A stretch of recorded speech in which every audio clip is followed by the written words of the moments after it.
বাবুরে বাবু আজকে পুডিং বানাইতাম যে আর লগে এটা কি গড়ি গেছে। আসসালামু আলাইকুম, আই নুসরাত ব্যাকে ভালো আছেন? আলহামদুলিল্লাহ আমি ভালো আছি। নতুন একটা ভিডিও লই আপনাদের সামনে হাজির হইলাম নোয়াখালীর মাইয়া। ভিডিওর প্রথমে সান যুদ্ধ শুরু করে দিছি কদবেল দুগালে। বাবুরে বাবু আজ আমায় কি এর কদবেল দুগা আনছি, এখন বাংতা মারি না, কত যে যুদ্ধ করি এখন ভাঙা শুরু করছি, কিন্তু এখন ভাঙে না, লাস্ট মাত্র ভাঙতাম। তারপর পুডিং এর লাই দুধ আর ডিম একসাথে মিক্সার করে চলে গেছি ক্যারামেল করতাম। ক্যারামেল করে তারপরে কদ্দুর কদবেল খাইছি আয়ার আর মাইয়া মিলি মরিচ দিয়ে মাখি লইছি। এসান এখন ডালতে আসি পুটিং এর লাগান সুন্দর করে ডালি, তারপরে পুটিং এর সুন্দর করে বইয়ে দিম। আর রাতের পুটিং আর জামাই মাইয়া বেকে পছন্দ করে। আর রাতের পুটিং নাকি সবকিছু দিয়ে পারফেক্ট হয়। আমায় জান আজকে কদিন তো নারে কইতে আছে জগা পুটিং বানাই, কই না আজ কেন কাইল কেন হরু গাই না কইতে কইতে কতদিন কাটা হালাইছি। তারপরে ছানা জামাই যান মাইয়া গুলো কতদিন জামা কাপড় লই গেছে, মাইয়া গুলো শীতের জামা কাপড় লই আনছে জামাই যান। তারপরে ছানার পুটিং এর যে হাঁটি গেছে আর বাপি একজনে কয় কি কান রাতে পুটিং এত মজা, বাবুলে হাতনের মনে মুখ লাগিয়েছে এটালে হারিয়ে গেছে।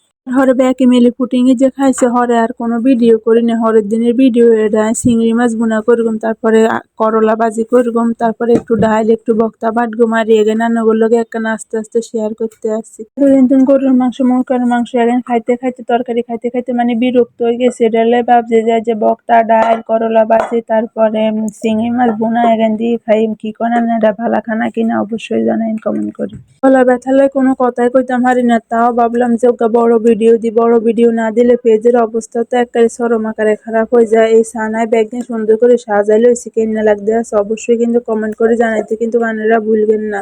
আবার আর মাইয়ে সুডুগার বান্ধবীর মা আঙ্গরে আবার খুদের বাদ দিয়েছি। ইমুর আব্বু তো কয় আজকে জমি গেছে খানা, যাক আজকে বই খাইম। তারপর ইমুর আব্বু খাইলো সাই চলে গেছি গোসল করতাম বলে। আবার ইয়েন্তি দেখছি হাতে আবার চিংড়ি মাছের বক্তাও দিয়ে গেছে, যেটা খায় আবার আঙ্গরে কদর দিয়ে যা। হরে বিয়ালে বারে চলে গেছি, বারে যাবার না বোট কথা কি নিয়ে আনছি। বাড়িতে গেলে আর রুমের মধ্যে সুন্দর করে লাগাই কেন হয়েছে বোট গান অবশ্যই কমেন্ট করে জানাতে কিন্তু ভুলবেন না। আর ভিডিও যদি ভালো লাগে তবে অবশ্যই লাইক কমেন্ট করবেন।